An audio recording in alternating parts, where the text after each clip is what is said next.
يوم كان مقداره 50,000 سنة فاصبر صبرا جميلا إنهم يرونه بعيدا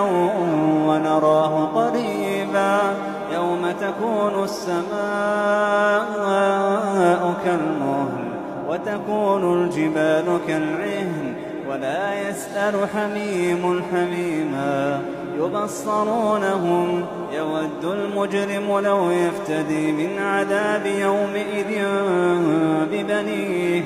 وصاحبته وأخيه وفصيلته التي تؤويه ومن في الأرض جميعا